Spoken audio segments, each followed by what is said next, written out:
Namaste everyone, welcome to Ashwin's Astrology. Continuing with the basic series of the Kundli, in this session we will see about Bhava and their significations. We have already seen about 12 Rashis, 27 Nakshatras and 9 planets, and also about the Lagnadi Dwadasha Bhavas, which we will be seeing in this session. All the information presented so far are taken from two classics, that is Mantreshwara's Paladipika and Kalidasa's Uttar Kalamrita. Every bhava will have one or two significations which will be primarily seen from that bhava itself, and they are lagna, that is the first bhava is represented by tanu, that is one's own self, physical or mental aspirations, that is seen from the first house. Then second house is kutumba, family, then dana and vani, that is wealth and speech. Then third house for parakrama, that is one's capability, the courage and efforts one will put in. And the fourth house, that is for mother as well as for the happiness in life. Fifth house, that is for children and progeny, and also for purva punya, that means the karmas of previous birth. And sixth house or sixth bhava, which will denote the health or the diseases and also enemies and the debts or loans one has to repay. Seventh house or the seventh bhava, that is kalatra bhava, that is spouse, and vyavaharika, that is business, relations, everything. Then eighth house for women, it is mangalya, and in general for all it is randhra bhava and ayur bhava, that is longevity, lifespan, and also for the kind of obstacles or any debacle, or because randhra means hole, so any kind of leakage also, loss, permanent loss can be seen from 8th bhava. And coming to 9th, it is dharma, pitru and vidya, so it's the spiritual and religious beliefs and the practices one will keep, and pitru, that is father, ancestors, everything, and vidya, that is higher amount of learning or higher education we can say for the 9th house. And 10th house is karma, so the social standing, occupation or profession in modern terms we see from 10th house. And 11th house is aya bhav, that is the income and or any kind of gains or any kind of receipts or any kind of profit also we see from 11th house. And 12th house represents vyaya, that is any expenditure, losses, or and it also represents moksha, because it's the last bhava and that will be the last destination of a person as well. So this will be the moksha bhava. So let's see every bhava in detail. I have taken Kalpurush Kundli. Here both North Indian and South Indian Kundlis. So in Kalpurush Kundli, Aries or first Rashi, that is Mesha Rashi, will be the Lagna. Okay, and here we know in North Indian Bhavas are fixed, so this will be the first bhava, and here Aries will start from here, so this will be the first bhava, that is Lagna. So this represents physical body, brain, face, complexion, strength, appearance and all, because it's a Tanu bhava, so complete physique of oneself and also self-respect, aspiration, honor, livelihood, freedom, natural vitality, all these are also seen because this in Kalpurush Kundli, the first sign will be of Aries, that is of Mars sign. So some significations of Mars and also of a fiery sign, okay, is also taken up here. Okay, and this is a hair also, this represents hair also, the first part of the body. Okay, then dignity of mother, because we know mother we see for the fourth bhava. As per the prime significations which we saw in previous slide, mother is seen from 4th house, and from 4th house Lagna is the 10th house. So we can count like this: 1, 2, 3, 4, 5, 6, 7, 8, 9, 10. So from 4th house, 10th house is the first, that is Lagna Bhava. So that's why it's the dignity of mother. Okay, we are mixing up both the prime significations and we have arrived at new signification for the Lagna. So that is dignity of Bhava.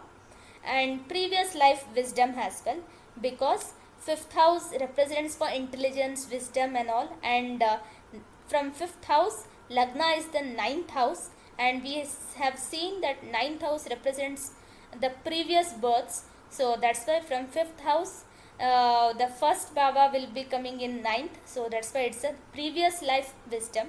So it's again the combining the two prime significations of two different houses and coming to a new signification for this bhava. This bhava bhavam concept is something which we'll be using in all our sessions, so you can try practicing by yourself as well. Coming to second or Kutumba Bhava, so it's the Venus sign in the Kalpurush Kundli, so that's why it's accumulated wealth, childhood, cultural roots, samskar, and also food, fortune, memory, observation, eyes, nose, and tongue, especially right eyes, and speech, voice, throat, and also possessions, any kind of jewelry, ornaments, everything is in from this bhava. And this is a earthy sign, so that's why it has a patience of mind also, because earth's movement is also pretty slow compared to the other planet like Mercury and Venus, hence there is some amount of patience of mind as well. Next is Parakram Bhav, that is represents younger siblings, small travels, artistic talents. So a person will be parakrami or when only when he or she is talented enough, and when if he or she is energetic, firm, and studious, patriotic enough, and also very good in communication and courageous enough. So all these significations we see from the third house. And also we know the third house in the Kalpurush Kundli will be Gemini, ruled by Mercury. So we have journalism, quick writing and all also here. So coming next to the fourth house, okay, that is Sukha Bhava, that is mother, and house, property, land, vehicles, wells, mandapa, big buildings, river, bridges, everything. Why? Because this fourth house is a Cancer Rashi and ruled by moon, which is which is a watery sign. So that's why we have river, bridges, milk and medicines as well. Okay, and also agriculture, crops also we see from the fourth house, because a watery sign will be more fertile than any other. So if we are able to get water, that's when we can actually take up agriculture and crops as well. And fourth house we see for throne, simhasana also, because we know the natural fourth house Cancer is a royal sign along with the Leo, the fifth sign, because they are ruled by sun and moon, king and queen. Then it also represents perfumes, like a moon we saw likes something very luxurious, comfortable stuffs like Venus, because moon and Venus both are the feminine planets. So that's how we have taken it. So perfumes, comforts, ambitions, because the desires all comes from moon, that is mind. Then clothes, jewelry, possessions, everything also we see from here. And any kind of chest disease also, because this will be the fourth part, lungs, chest and all, so that we see here. And spouse, profession, because we know seventh house represents spouse, and from seventh the 10th house is fourth house, so 10th house represents profession. So again mixing up two of the prime significations and coming with some new signification for this bhava, that is spouse, profession. Then coming to Santana Bhava, that is fifth house, fifth Bhava. It is a royal seal, minister, tax and soul, because Sun is the lord of the fifth house, natural fifth house in Kalpurush Kundli. So soul has to come, because Atma, and also it represents Purva Punya.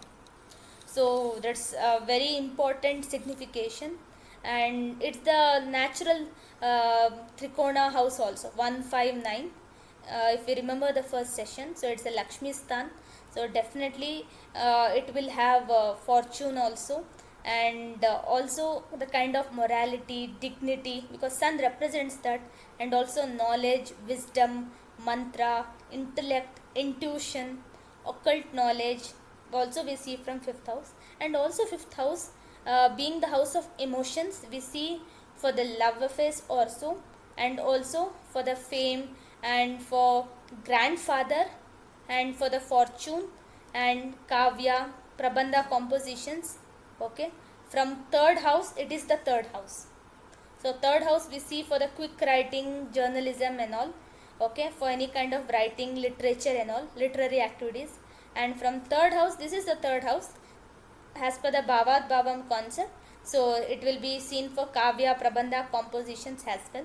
And also for loss of power or Padachyuti, okay, because it can even take you to heights and can drop you from there as well. And also in body part, it will be abdomen and also heart. So that's why we say people chant Aditya Hridaya also, because sun is related to heart.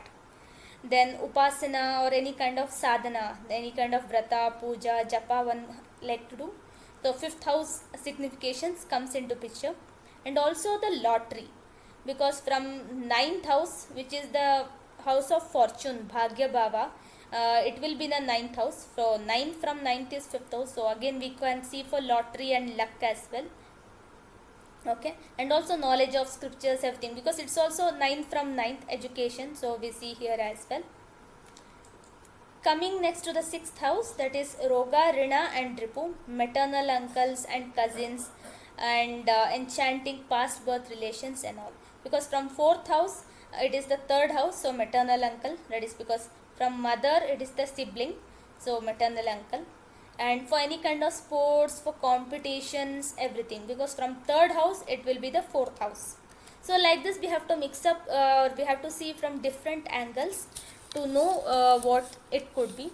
But because the sixth house, we know that it is a Trik Bhava, it has most of the negative significations: litigation, court cases, servants, service, imprisonment, boils, poison, tumors, and all this. Okay, accidents, injuries, bad luck, misfortune also. Okay, and clothes, theft also we can see from here. Then the seventh or the Kalatra Bhava, we see for spouse, marriage, relationships, and also for the marital happiness or the desires which arise from the heart, that is lust also, and partnership, business, or for the Pada Prapti, for a higher position, because from 10th house, this is the 10th, so the status and the position in the career or in the occupation we can see from the 7th house as well. And victory over enemies and change of residence, foreign travel, diplomacy, talent, energies, and again this is 10th house from 10th, so favors from employers as well. Okay, then it is the fifth house from the third house, that's why we have the talent, energies also coming into picture here. And with the public and mass, the kind of relationship one will have. And also the second and seventh house is Maraka houses, so this represents death as well. Coming to the next Bhava, that is 8th Randhra Bhava, it represents conjugal bliss and also Ayur Bhava, so lifespan, longevity also, and it's Randhra, so there will be more and more negative because of the leakages which will show up. So it's the private parts also, piles, fistula also, if anyone has, we can see, we can determine from the observation in 8th house. And for any sudden and untimely death, okay, because the 7th house is Maraka and from here it is the second house, so second is Maraka, so it's a Maraka from Maraka, so that's a sudden and untimely death. And because it's the longevity house, so if it is much more afflicted, then we can see this. And grief, unhappiness, and about the sins committed in past birth, so it mainly speaks about the sins itself and any kind of calamities, stealing, and secret enemies as well, because 6th house is enemies, and from 6th house this is the third house, and 8th house is already a Randhra, so and it's a Trik Bhava, so it's a secret house, so again definitely it will mention secret enemies. And it mentions spouse income, because from 7th house it is the second house, so it's a spouse income. Then debts, obstacles, and interest in occult sciences, so this is very important one, okay, because from 5th house this will be the 4th house, so that's how it is.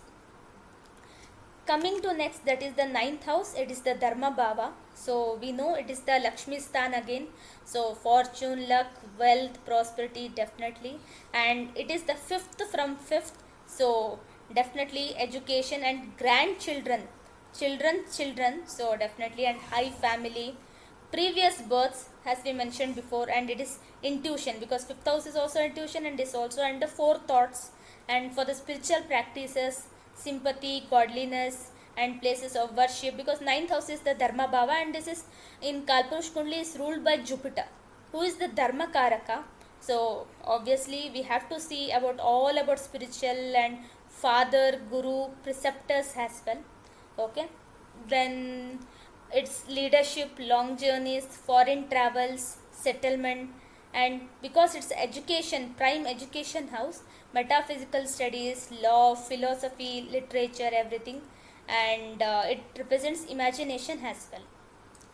Coming next to the 10th bhava, that is Karma Bhava, it represents means of livelihood. How a person will spend his or her life, what kind of work will he or she do, and the rank, authority, command, fame, honor, title from the king, and the pilgrimage also. Because 9th house, we know it is the 9th house is the Dharma Bhava, so 10th one will be the Karma. So all the deeds done from the 10th house, so any kind of spiritual practices done as per the 9th house, and also chanting of sacred spells, because 9th one is the spiritual house, and second house, that is second house, is for Vani or for speech, so that's why we see all this mantra chanting, everything.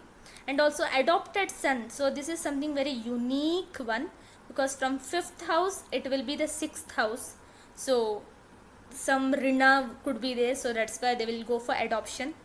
And also business, status, respect, and career, victory, and for medicines again, because from 6th house it is 5th house, and yagya, homa, havana, all this also comes under 10th house. Coming to the 11th house, it's aya bhav, so it is gains, profits, professional income, because from 10th house 11th house is the second house. Okay, and friends, friendliness, rewards, recognition. 11th house is for the recognition path, and also realization and all kind of wealth and luxuries. Okay, because it's the opposite of 5th house as well. So 5th house, if it comes for education, knowledge, and wisdom, so as per the cause effect relationship, so 11th house should be the wealth and luxuries. So any kind of welfare, praise, and everything, good news, and fulfillment of desires. So that's very important, and it represents elder siblings, and it also shows Pashu Samriddhi. So this was all about 11th bhava, and coming next to the last one, that is 12th bhava, that is Vyaya bhava. It represents expenditure, loss, tax, wastage, spendthrift, extravagance, all the losses. And for females it will be character and sensual outlook, and it is hospitals, confinement, prison, travel abroad and settlement, and bed pleasures, because 12th house represents sleep and dreams as well, and enjoyments, physical ailments, and grief, poverty, sins, and all this, and also downfall also, because it is the last one, and it's the moksha trikona, so moksha house as well. Okay, these were the 12 bhavas. So now we will see about all these bhavas and the karaka grahas for it. This is grouped based on the signification of that house and also signification of the planet matching to it. So for the Lagna and first house, we know it represents soul as well. So sun is the natural Atma Karaka. So that's why for the first house, sun is the Karaka Graha. Similarly, for the second house, it is Jupiter, because Jupiter is the natural Dana Karaka. Then third house is Mars and Mercury, because Mars is for that strength, ability to bring out, and Mercury we know he rules the natural third house in Kalpurush Kundli, and also known for quick writing and all, for talents and all. So that's why it's Mercury along with Mars. And fourth house is Moon and Venus. It's a feminine planet, and fourth house is mother, so both of them are here. Usually if it is a night birth, we'll see Moon as mother, and if it is a morning birth, we'll see Venus has the significator. Then fifth house we see for Jupiter, sixth house Mars, Saturn, because Roga, Ripurina, all this, and seventh house Venus, because Venus is the significator of marriage and spouse. Then eighth house Randhra or Ayur Bhava, so it is Saturn, the Karaka Graha. Then ninth Sun and Jupiter, because Sun is the Pitru Karaka, we know that, and Jupiter is the Guru, so ninth represents both father and guru, so both sun and Jupiter are the Karaka Graha for the 9th house. And for the 10th house, that is karma, occupation and all the planets are the Karaka Graha for the 10th house. Okay, because karma is what a person has to do in his or her life, and that's why every planet contributes and every planet has a signification here. And this is the Upachaya Sthana as well, and the highest Kendra. And 11th house represents gains, income and all, so again Jupiter is here. And the 12th house represents this loss, expenditure, grief, and that's kind of an ending also, so it's a Saturn is the Karaka Graha for it. So based on the signification of these bhavas and also about the planets, this is how it are grouped. This was all about the bhavas and the significations which were required. So in the next sessions, we will see taking up any horoscopes, or we will even consider from the divisional chart point of view how we can try to analyze the horoscope. So until then, kindly keep watching our videos, all our sessions, and kindly drop in your comments or suggestions on how else we want the our sessions or videos to be. Until then, thank you so much.